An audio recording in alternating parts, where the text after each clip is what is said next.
Hello everyone, this is Ruby Sharma and today I'm gonna share with you my IIM Institute Sambalpur experience. Admission मेरा मतलब वहाँ से मुझे admission offer letter मिल चुका है, लेकिन मैंने एडमिशन नहीं लिया। उसके पीछे कुछ रीजंस है, तो आज हम इसी टॉपिक पे बात करेंगे कि उसमें क्या पूरा मेरा स्टार्टिंग टू एंडिंग एक्सपीरियंस रहा। एडमिशन का विंडो रहता है वो अप्रैल टू मई रहता है। इसमें आपको मतलब कनेक्ट करना पड़ता है यूनिवर्सिटी में अपना रिज्यूम वगैरह, मतलब वहाँ के जो एजेंट रहते हैं उनसे कनेक्ट करके बात करना पड़ता है, कोऑर्डिनेट करते हो सारी चीज़ें। आपको यहाँ के कॉलेज के बारे में बताएंगे। पहले तो मैंने एग्जीक्यूटिव एमबीए के लिए अप्लाई किया था, जो कि वर्किंग प्रोफेशनल के लिए है। इसमें क्या रहता है कि इसमें आप जॉब के साथ ही अपना मतलब जो एमबीए है उसको कंप्लीट कर सकते हो। तो मैंने आईआईएम में इसलिए मतलब चूज़ किया, उसको इसलिए चूज़ किया था कि एक तो ब्रांड है, टैग है, काफ़ी ज़्यादा वैल्यू है, मार्केट वैल्यू अच्छी है। तो जैसे एग्जीक्यूटिव एमबीए इसलिए करते हैं कि अगर आप एक अच्छे रोल पे हो, अच्छी पोस्ट पे हो ऑलरेडी और आपको और उसी में ही ग्रोथ चाहिए, प्रमोशन चाहिए, तो एमबीए मैनेजमेंट के लिए एमबीए तो मांगते ही हैं। तो उसी के लिए तो इसी वजह से मैंने एग्जीक्यूटिव एमबीए चूज़ किया, क्योंकि अब मतलब मुझे ऐसा लगता नहीं है कि मुझे रेगुलर एमबीए करना चाहिए। मेरी प्रोफाइल के अकॉर्डिंग सबका अपना परसेप्शन होता है। तो इसमें बेसिकली जो आईआईएम संबलपुर है, इसके मतलब एक तो है उड़ीसा जो मेन इंस्टीट्यूशन है, और दूसरा है ये कैंपस, दिल्ली कैंपस। तो वहाँ पे भी जाके मैं विज़िट करके आई। वहाँ का जो था कि एक बिल्डिंग थी, उन्होंने एक अपना पूरा ऑफिस सेटअप बना रखा है आईआईएम संबलपुर का, ठीक है। बट जो डिग्री आपको मिलेगी वो मेन उड़ीसा से ही मिलेगी, जो मेन इंस्टीट्यूशन है। तो मेरा जो एक्सपीरियंस इसमें ऑल अबाउट ये रहा है कि मैं इसकी जो फीस है वो मतलब 12,50,000 है। उसकी उड़ीसा वाले की 12,50,000 है। और अगर आप दिल्ली कैंपस में एडमिशन लेते हो तो वहाँ की फ़ीस है 15 लाख अराउंड। 14,50,000 कुछ है, ओवरऑल 15 लाख आप मान के चल सकते हो, ठीक है।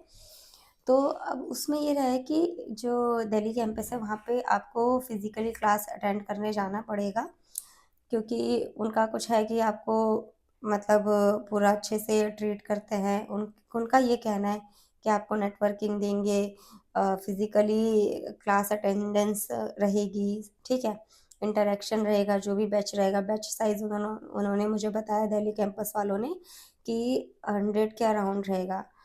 और जो उड़ीसा वाला है वहाँ पे भी 70-80 बताया, मतलब नहीं सॉरी, जो दिल्ली कैंपस है वहाँ पे 70-80 था, और जो उड़ीसा वाला है वहाँ पे 100-150 था, क्योंकि वो ऑनलाइन था। हाँ, ये था।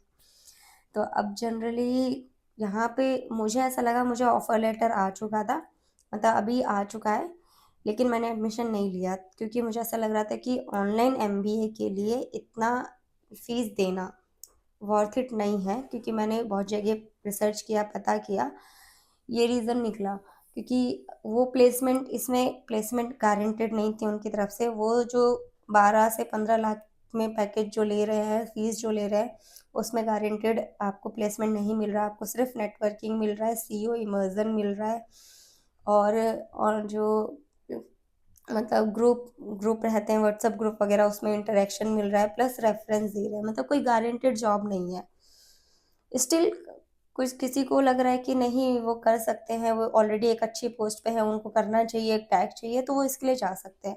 मेरे लिए मैंने फिर दूसरे कॉलेज को टारगेट किया अभी। तो इसमें मेरा इंटरव्यू कैसे हुआ था, इंटरव्यू का बता देती हूँ। मैंने अप्लाई किया, मैंने अपना रिज्यूम भेजा। जो भी टीम थी उनकी, एडमिशन टीम उनकी अलग रहती है, मेल वेल आता है पूरा, ठीक है। एडमिशन के लिए वो रिज्यूम देखते हैं, प्रोफाइल देखते हैं, सारी चीज़ें बात करते हैं, फिर वो शॉर्टलिस्ट करते हैं कि तो मतलब जो कैंडिडेट है उनको लेना चाहिए नहीं। जब ले लेते हैं, मतलब जब रिज्यूम शॉर्टलिस्ट हो जाता है आपका, उसके बाद फिर आपका इंटरव्यू होता है 4 पैनल का, जिसमें 4 लोग बैठते हैं। मेरे वाले में 2 लड़की थी, 2 लड़के थे, मतलब मेल फीमेल 2-2 करके। क्या हुआ? तो मेरे वाले में 4 पर्सन थे, 4 फैकल्टी थी। मतलब नाम मुझे अभी इतना रिमेम्बर नहीं है। 2 फीमेल थी और 2 जेंट्स थे। तो उसमें एक आपको छोटा सा इंट्रोडक्शन देना है पहले अपने बारे में, कि क्या है प्रोफाइल, आप सारी चीज़ें वैसे वो देख लेते, लेकिन फिर भी आपका way of communication, talking, personality, presentation, ये सारी चीज़ें देखते हैं। और हाँ, ये आपको शेड्यूल कर देंगे कि आपका इतने बजे से इतने बजे इंटरव्यू होगा इस डेट को।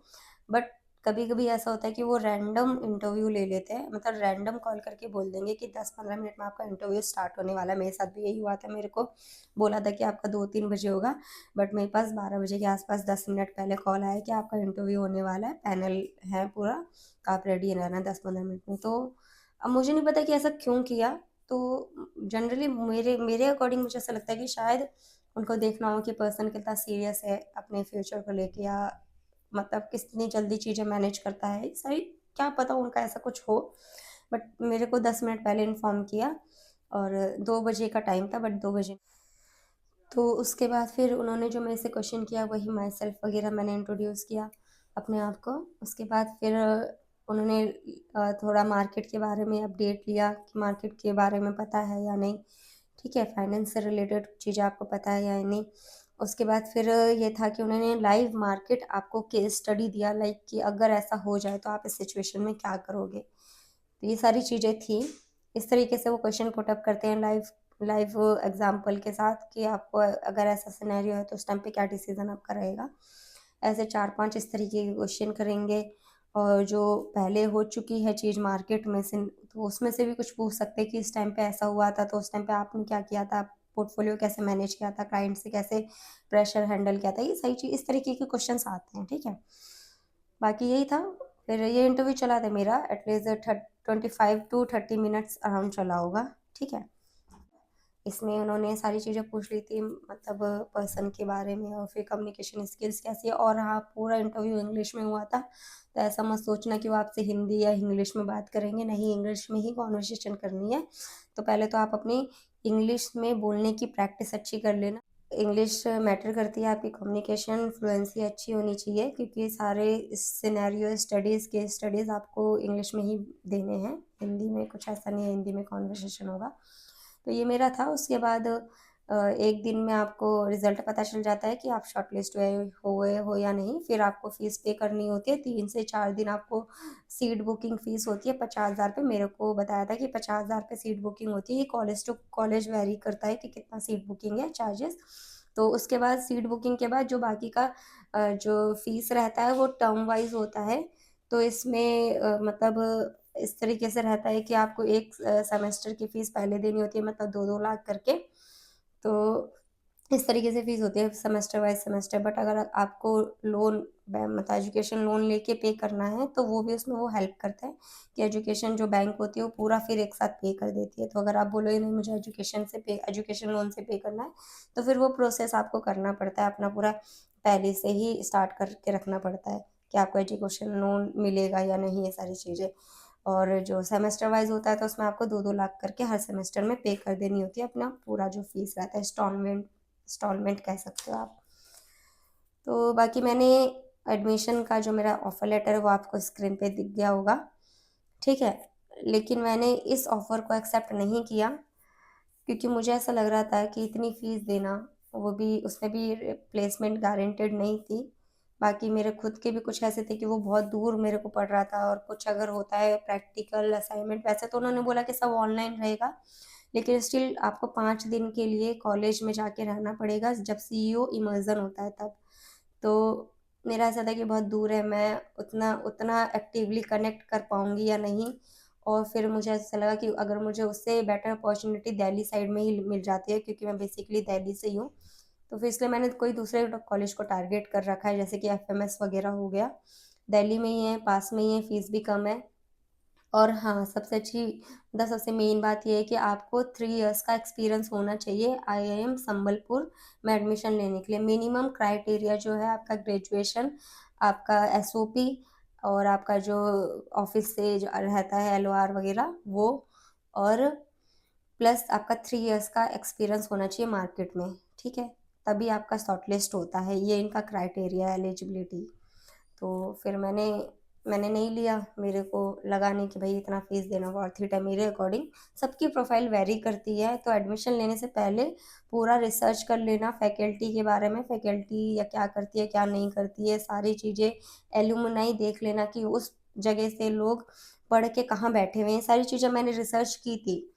तो मैंने सारा अच्छे से रिसर्च किया, तब जाके ये एक फाइनल डिसीजन पे आई कि मेरे को कोई दूसरा कॉलेज देखना चाहिए जो कम कॉलेज में भी एग्जीक्यूटिव एमबीए करवा दे, क्योंकि एग्जीक्यूटिव एमबीए ऑलरेडी आपको मतलब मिड लेवल पे हो और आपको एक टॉप लेवल में ले जाने में हेल्प करता है, स्पून फीडिंग नहीं करता, ना ही आपको एक प्लेसमेंट गारंटेड प्लेसमेंट देता है। तो अगर आप बिल्कुल जा रहे हो कि मेरे को पूरा चाहिए, स्पून फीडिंग चाहिए, तो आप रेगुलर एमबीए के लिए जा सकते हो। अगर आप वर्किंग प्रोफेशनल नहीं हो, तो मेरा है कि भाई मैं वर्किंग प्रोफेशनल हूँ, मेरे घर से इतना कुछ खास सपोर्ट नहीं है कि मैं रेगुलर एमबीए करूँ तो मैनेजेबल होगा, नहीं। उस अकॉर्डिंग सारी चीज़ें देखते हुए मैंने सोचा कि मैं अपना कोई दूसरा कॉलेज देखूंगी जो दिल्ली में ही हो, आसपास हो, जिसकी फीस भी कम हो और प्लस अच्छा ब्रांड भी हो। तो मुझे एफ एम एस लगा, तो आगे अभी मैं इसमें रिसर्च करूँगी, चीज़ें इसमें देखूंगी, उसका भी अपना एक्सपीरियंस आप लोगों को शेयर करूँगी। तो अभी के लिए मेरा यही था एक्सपीरियंस इसका। मतलब फैकल्टी वगैरह सब अच्छे थे, सब ठीक था। ऑल ओवर तो सबके परसेप्शन पे चीज़ें ठीक रहती है, गलत भी रहती है। मेरे अकॉर्डिंग मुझे लगा मेरे प्रोफाइल के लिए कुछ और मुझे देखना चाहिए। एग्जीक्यूटिव एमबीए ही मैं करूँगी, बट अगर एग्जीक्यूटिव एमबीए के लिए मैं जा रही हूँ तो 15 लाख 16 लाख इतना देना बहुत इट नहीं लगता मुझे। इसलिए क्योंकि मैं ऑलरेडी इतने हाई पैकेज पे नहीं हूँ कि वो वैल्यू मेरा बहुत अच्छा ऐड करेगा, नहीं। मैं थोड़े कम पैकेज पे हूँ अभी, तो इसलिए मुझे लग रहा है कि थोड़ा वेट करके अच्छे कॉलेज में, किसी दूसरे अच्छे कॉलेज में जहाँ पे फीस वगैरह कम हो, वहाँ पे मुझे एडमिशन लेना चाहिए। तो ठीक है, ये मेरा आईआईएम संबलपुर का एक्सपीरियंस था। आप लोगों को अगर कुछ डाउट है तो कमेंट कर सकते हो, मैं रिप्लाई कर दूंगी। और अगर आप एमबीए के लिए जा रहे हो तो पहले से ही सारी चीज़ें रिसर्च कर लेना, कॉलेज एलुमनाई एंड लाइक कि फैकल्टी वगैरह क्या है, फीस। क्योंकि एक बार आप एडमिशन ले लेते हो तो फिर आपके मतलब प्रेशर होता है कि भाई ये चीज़ करनी ही करनी है, इतनी फीस भरी है, असाइनमेंट होते हैं, सारी चीज़ें रहती है, फाइल्स वगैरह, तो वो चीज़ें मैटर करती है। तो अगर आप हो कि भाई आप डेडिकेटली चीज़ें कर सकते हो तो ही आप इतनी फीस भरो और जाओ, क्योंकि मेहनत करनी पड़ती है। और मेरा थोड़ा सा अलग प्रोफाइल है, मुझे चीज़ें अलग चाहिए, इस वजह से मैंने उस आईएमएम वो संबलपुर के ऑफर कभी एक्सेप्ट नहीं किया है।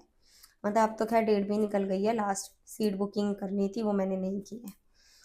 तो अब मिलते हैं नेक्स्ट वीडियो में। मेरी वीडियो अच्छी लगी हो तो प्लीज़ लाइक करना, ऐसे ही मैं एक्सपीरियंस आप लोगों से शेयर करती रहूँगी। Bye bye.